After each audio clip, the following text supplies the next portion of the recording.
Penyelenggara negara yang bersih dan bebas dari praktik korupsi, kolusi, dan nepotisme adalah impian kita semua.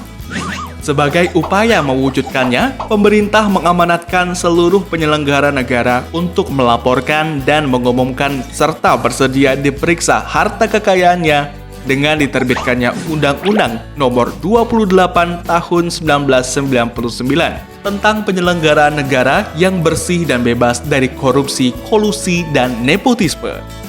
Pelaporan dan pengumuman harta kekayaan ini dilaksanakan sebagai bentuk transparansi dan kejujuran penyelenggara negara dalam mengelola harta kekayaan yang dimilikinya.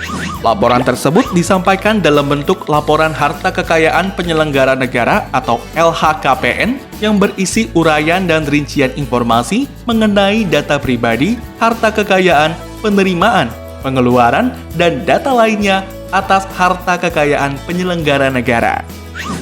Tata cara penyampaian LHKPN ini diatur dalam Peraturan KPK Nomor 7 Tahun 2016 tentang tata cara pendaftaran, pengumuman, dan pemeriksaan harta kekayaan penyelenggara negara.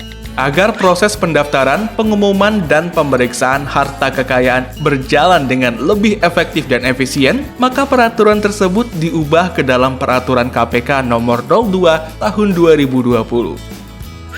Apa saja cakupan perubahan peraturan tentang tata cara pendaftaran, pengumuman, dan pemeriksaan harta kekayaan penyelenggara negara yang dimaksud?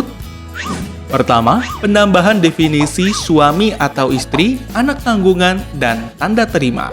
Dalam peraturan ini, yang dimaksud suami atau istri adalah seseorang yang terikat hubungan perkawinan menurut hukum agama dan kepercayaan sesuai peraturan perundang-undangan. Definisi anak tanggungan adalah anak kandung, anak tiri, anak angkat, dan atau anak asuh yang dibiayai atau mendapatkan bantuan finansial dari penyelenggara negara.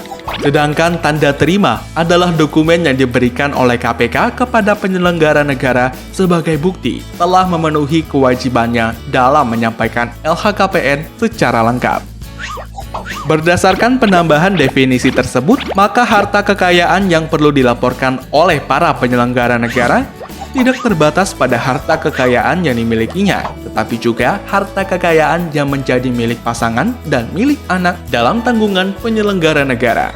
Kedua, perubahan terkait kelengkapan dokumen yang perlu dilampirkan. Berdasarkan perubahan ini, penyelenggara negara tidak perlu lagi melampirkan dokumen kepemilikan harta pada lembaga keuangan, seperti surat berharga, asuransi, dan perbankan.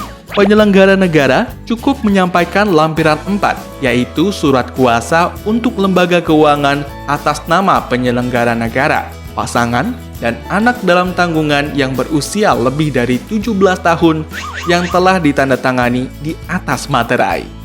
Selanjutnya, perubahan terkait tanda terima.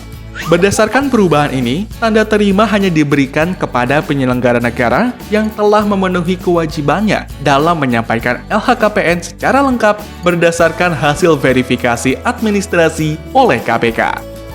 Sedangkan, jika hasil verifikasi administrasi menyatakan LHKPN yang disampaikan belum lengkap atau perlu perbaikan, maka KPK akan menyampaikan pemberitahuan melalui email kepada penyelenggara negara mengenai daftar kekurangan kelengkapan yang harus diperbaiki dan atau dilengkapi.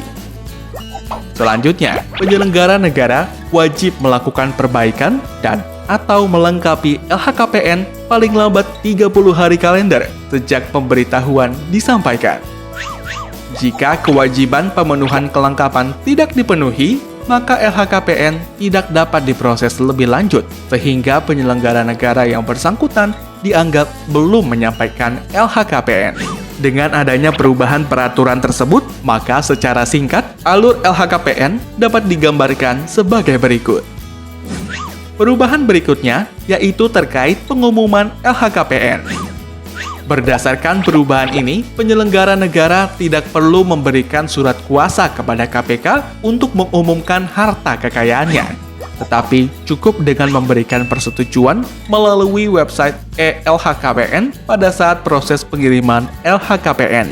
Sebab KPK memiliki kewenangan untuk mengelola LHKPN, mulai dari proses pendaftaran hingga proses pengumuman. Dengan demikian, KPK dapat mengumumkan LHKPN tersebut paling lambat 2 bulan setelah tanda terima diterima oleh penyelenggara negara.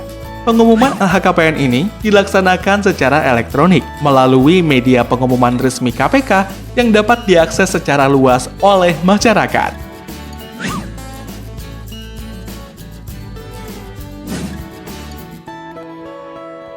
Dengan adanya peraturan ini, diharapkan para penyelenggara negara dapat melakukan tanggung jawabnya dengan baik dan terbebas dari praktik korupsi, kolusi, dan nepotisme.